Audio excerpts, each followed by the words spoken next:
In this lesson, children aged from birth to 2 years old will practice grasping and rolling a ball. This is one activity amongst many opportunities for child-led play within this education setting. Children will be accustomed to exploring items of different shapes and sizes and the uses for these objects. Children will be provided multiple exposures for this lesson, with the overall goal being to encourage the development of fine and gross motor skills associated with ball handling and social skills such as responsively and cooperatively engaging with others. This activity may follow a book about rolling a ball, such as the book Nina's First Signs, which introduces sign language for the ball, for manners, and for turn taking. I will be modelling the Auslan signs to promote the social skills of this lesson. In the days or weeks preceding this activity, I would present different objects to obtain information about children's interest and grasping ability. In this instance, I might have found that young children are interested in colourful patterns, so I've prepared these fabric balls that are light and very easy for small fingers to grasp. I'll prepare a large play space that allows for freedom of movement away from situations that might be vulnerable to rogue balls. This might be a carpet that's soft enough to allow for tummy time of the youngest children and also firm enough to allow for toddlers' movement. The educator to child ratio for this age group is 1 to 4. So the space needs to be big enough for 4 children and 1 adult rolling or tossing a ball to one another. The children are not expected to be engaging in independent group work at this age, so the educator will be leading the ball rolling activity. The lesson will start when I see a child beginning to play in the designated play area. I might see Briar toddling over to the open play space. I'll take a seat on the floor close enough to gain their attention and say in a sing-song voice, "I'm rolling the ball to Briar."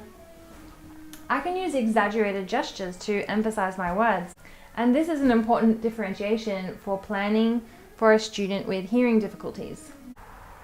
The learning outcomes I'm looking for are firstly, whether the child is making eye contact, and if so, do they respond to the ball being rolled to them? I'm looking for Briar to be following the ball with her eyes, and whether she can coordinate the appropriate limb response. Depending on the child's ability, I'll try different positioning to encourage their persistence in gaining these skills. For a very young child, I'd model coming down onto my tummy, promoting the imitation of rolling the ball like this.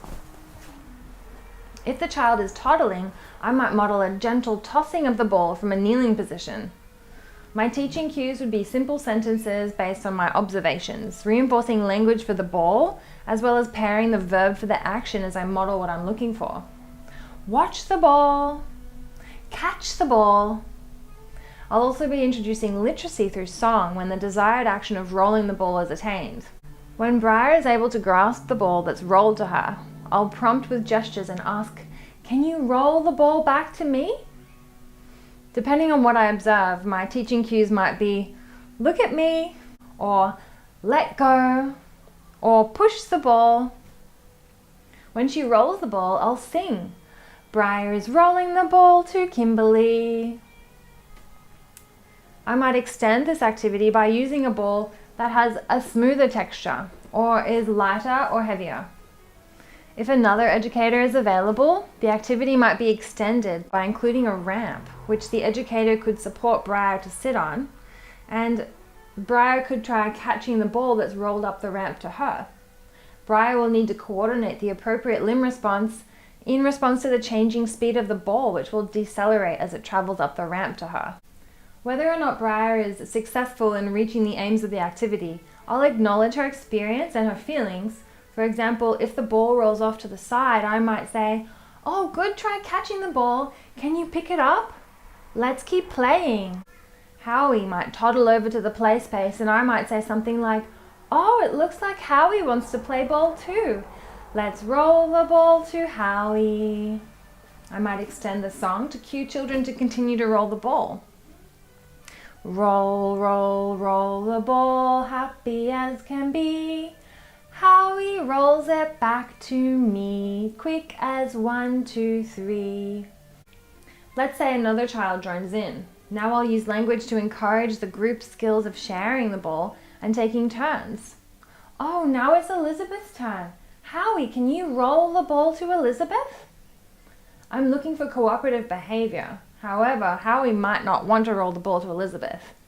I might gesture and verbalize, Howie, could you roll the ball to me?